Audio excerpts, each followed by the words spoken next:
A little girl named Shang is playing on her father's wooden boat on a wide, calm river. She is laughing, enjoying the breeze, completely carefree. Her father shows up and warns her to stay out of the water. Tells her if she falls in, a big fish will get her. The girl is not scared at all. She boldly tells him that if a fish ever caught her, she would just put spices on it and eat it herself.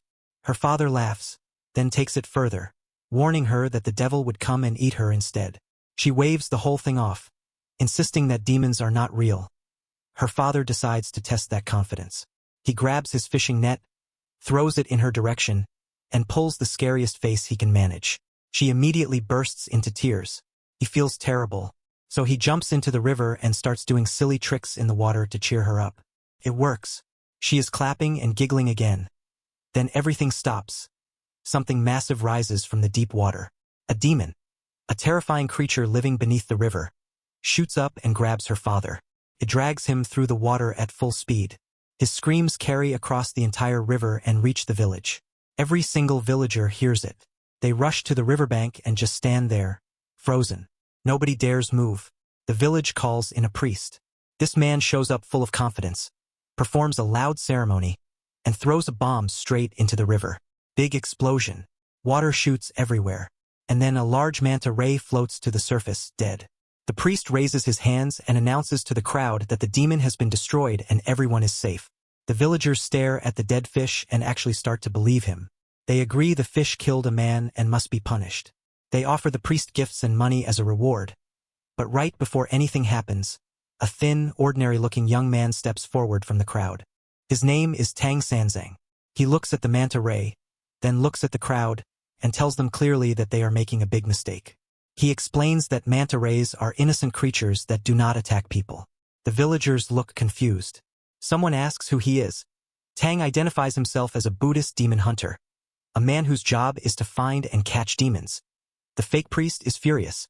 He immediately turns the crowd against Tang, calling him a liar and a deceiver and telling everyone not to listen. The villagers, who already trust the priest, turn on Tang fast. They grab him, beat him, tie him up with ropes, and hang him from a pole like a piece of laundry. With Tang out of the way, the fake priest smiles and tells everyone the demon is dead. He encourages the whole village to go enjoy the river. The villagers cheer and sprint to the water. They are jumping in, laughing, splashing around. Tang, hanging from the pole, has seen something nobody else has. He screams with everything he has, warning the villagers to get out of the water immediately, that the demon is still there. Nobody listens. Seconds later, the demon rises again. It attacks a young girl and drags her under. Now the screaming is real. Everyone scrambles out of the water in pure panic. One man runs straight to the fake priest, accusing him of lying. The priest tries to hold it together, insisting everyone stay calm and claiming there must be a second demon. But before he can finish talking, the demon shoots out a long tongue, grabs the man, and pulls him straight into the river. The fake priest turns white and runs for his life.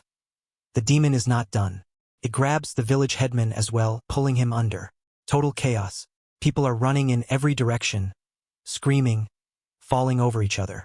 Tang, still hanging from the pole, keeps shouting instructions at the villagers, telling them to stop running, to lie flat on the ground, and to stay completely still, because the demon will leave them alone if they show no movement. Some villagers actually listen and drop to the ground. It works. The demon slows down. Then a woman named Zhen, the mother of little Shang, the girl from the boat, starts calling out desperately for her daughter. Shang hears her mother's voice, panics, and starts running. The demon spots the movement and locks on immediately. It grabs Shang and starts dragging her toward the river. Zhen does not stop to think. She sprints forward. Other villagers run with her. They grab onto Shang and pull with everything they have. The demon is too strong. It tears the girl away and pulls her into the river. Then it turns toward the wooden bridge nearby and starts smashing its pillars with brute force. The bridge comes apart. People tumble into the water. A small child falls off the edge, dropping toward the river below. Tang has managed to free himself from the ropes.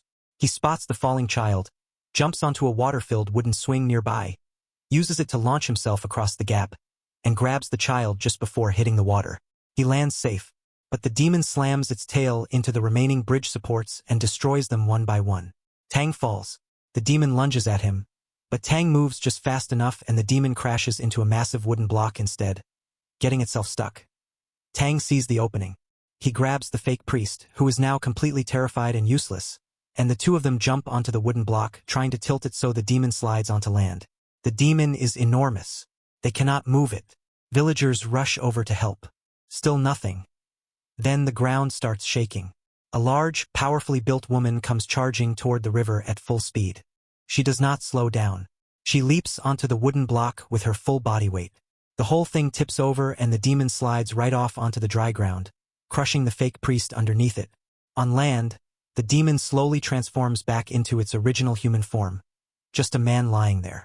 The villagers immediately grab sticks, stones, and tools and start moving forward, ready to attack.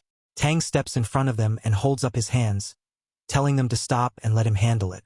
He reaches into his bag and pulls out a worn old book, a book of nursery rhymes his master gave him. He opens it and begins singing softly. His master told him these songs carry special power, the power to change a demon's heart and turn it toward good. The demon is not impressed. It gets angry and launches itself straight at Tang. Tang stumbles backward. He has no fighting ability at all. He is about to get seriously hurt. Out of nowhere, a young woman drops in. Fast, precise, and completely in control. Her name is Duan.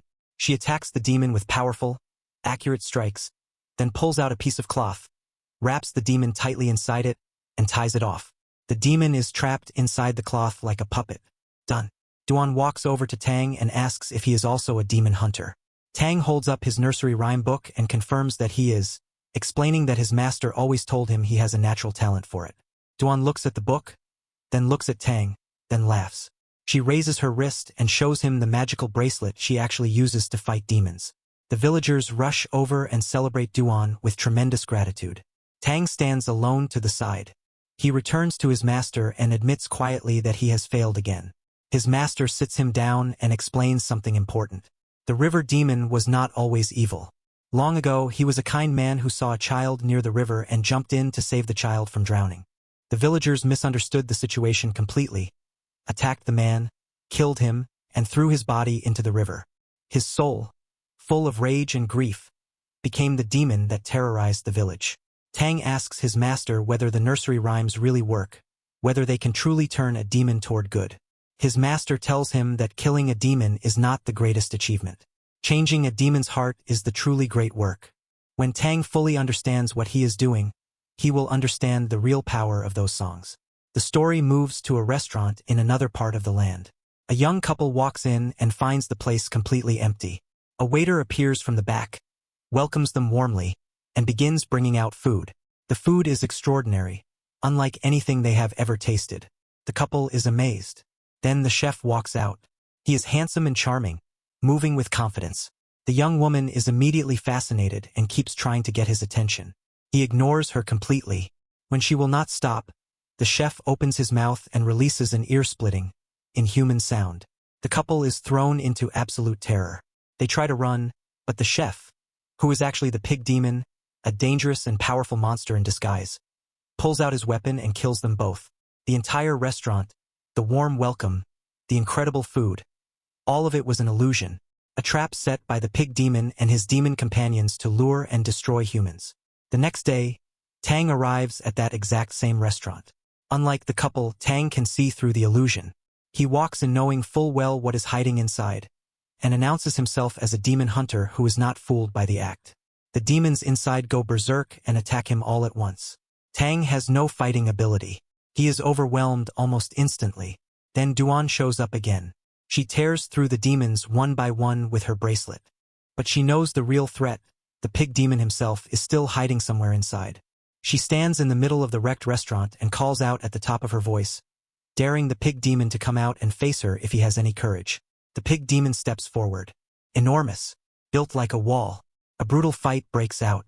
Duan attacks again and again without backing down. She finally hits him so hard that he reverts to his true, grotesque form.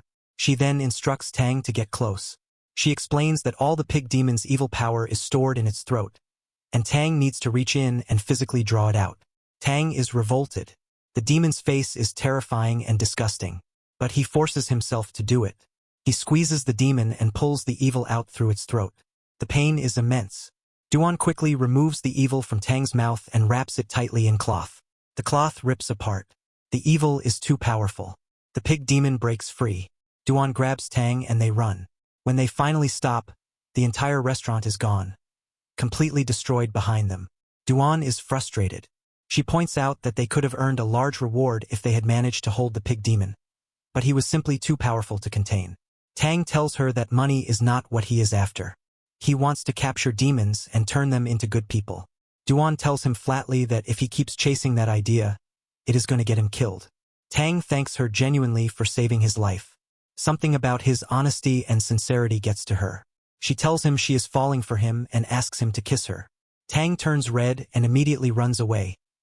Tang goes back to his master for information about the pig demon. His master tells him the backstory. The pig demon was once a real man, ugly on the outside, but gentle and deeply loving on the inside. He gave everything to his wife. She did not love him back. She left him for another man, and before she walked out, she and her new lover stabbed him and left him to die. The pain of that betrayal, that death, twisted his soul into the monster he became. Tang takes this in and tells his master plainly, this demon is too powerful for him to face alone. His master agrees. He tells Tang that there is one being in the world who can teach him the true skill of controlling demons, the Monkey King. Tang is stunned.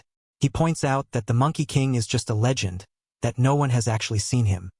His master tells him the Monkey King is real, that Buddha imprisoned him inside a mountain 500 years ago, and that Tang must travel to the old valley where a crumbling temple with a great Buddha statue stands. That is where he will find him. Tang leaves immediately. On the way, he walks straight into a trap laid by a group of rival demon hunters who capture him. When he looks around at the other prisoners, he finds Duan sitting right there among them. Turns out Duan is actually the leader of this entire group of hunters. She set up the whole trap specifically to get close to Tang, because she cannot stop thinking about him. One of the hunters tells Tang and Duan to embrace each other and play the role of husband and wife. Tang refuses, but when a blade is held to Duan's throat, he reluctantly steps forward. Then he notices that Duan is dramatically overacting every second of it. He figures out the whole scheme immediately. He removes the lock from her wrist, steps back calmly, and tells them all he knows they are working together. Duan drops the act. She tells him plainly that she had no other way, that she loves him very much. Tang looks at her with tired but kind eyes and tells her that he is just a simple hunter with a mission to complete, that he cannot love anyone right now, and that she should forget about him. He walks away. There are more troubles on the road. A strange encounter with enchanted paper dolls briefly takes control of both Tang and Duan against their will. But eventually, Duan and her crew run directly into the pig demon himself. A desperate chase begins. The demon is faster and stronger than all of them combined. He smashes their chariot to pieces. Everyone is thrown in different directions. Duan is badly hurt. She lies still on the ground. Tang rushes to her side, convinced she might be dead. He holds her and tells her she cannot leave him, that she cannot go. Duan opens her eyes and smiles. She can see it now, he does care about her. They hold each other tightly, but there is no time to rest. 3 deeply arrogant demon hunters have arrived on the scene, the Tiger Samurai, the powerhouse known as Almighty Foot, and the swordsman called Prince. Each one of them is completely convinced that they are the greatest hunter alive. Each one wants to capture the pig demon alone and take all the glory. Tang tries to reason with them, warning that the demon is too powerful to fight individually, especially on the night of the full moon when his strength is at its absolute peak. They laugh at Tang, call him a beggar, and walk away. Tang shakes his head and keeps moving. After days of hard travel, Tang reaches a crumbling old temple high in the hills. He walks inside but sees no great Buddha statue. He finds a stone bowl of water and washes his face. Then he notices words inscribed on the inside of the bowl, instructing him to find the reflection hidden in the mirror. He stares into the water and concentrates. In the reflection, he can just barely make out the outline of a great Buddha statue hidden somewhere in the image. He follows the clue, crosses steep mountain terrain, and finds a narrow passage hidden behind a thick wall of flowers. He steps into the dark passage. Immediately, a wild-looking man rushes at him, moving erratically, appearing completely unhinged. Tang steps back. He tells the man he has come looking for the Monkey King. The man stops. He straightens up. He says quietly that he is the Monkey King. The Monkey King explains his history. 500 years ago, he was arrogant, reckless, and completely out of control. He broke Buddha's laws and caused chaos across the heavens. As punishment, Buddha sealed him inside this mountain. But all those centuries of imprisonment gave him time to think. He tells Tang that he has fully recognized his mistakes and changed, but that Buddha has still not freed him. Tang explains why he has come. He needs to learn how to turn the pig demon from evil to good. The Monkey King shows Tang the seal, the mark of Buddha that has kept him imprisoned all this time. He explains that this seal has the power to bring goodness into the pig demon. But Tang immediately understands what removing the seal would mean. If the seal leaves the Monkey King goes free. Tang refuses. The Monkey King gets angry and reaches for the seal himself. The moment he touches it, a violent shock blasts through his entire body and throws him backward. He looks up at the sky in pain and pleads to be released, insisting that 500 years have passed, that he has changed completely. Tang looks at him and tells him plainly that claiming to have changed is not enough. He must prove it. He proposes a challenge. Help capture the pig demon, a demon who has killed many innocent people. That is how the Monkey King shows the world he is truly reformed. The Monkey King considers it, then agrees. He lays out the plan. The pig demon once loved his wife more than anything in the world. Even now, buried deep beneath all that evil, that love is still there. His greatest weakness is her. If someone can lure him by pretending to be his long-lost wife, he will come, and the Monkey King will capture him. Duan, who has quietly followed Tang all the way to the Monkey King's hiding place, overhears the plan. She volunteers immediately.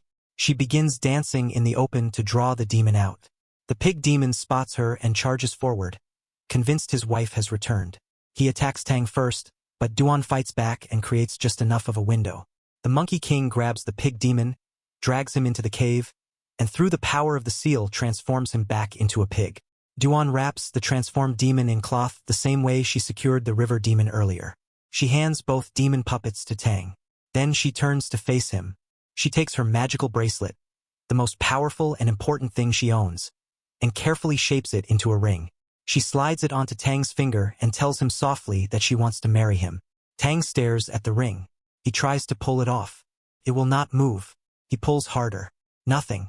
He tells her directly that he does not love her, and that if the ring will not come off, he will cut off his finger. Duan's face falls. Without saying a word, she quietly reaches over and removes the ring herself. Then she takes the nursery rhyme book, which she had carefully stitched back together after tearing it apart in anger earlier, and holds it out to him. He refuses to take it. She turns and walks away in silence. Tang watches her go. He steps outside and sits down slowly. He misses her. He knows it now, but she is already gone.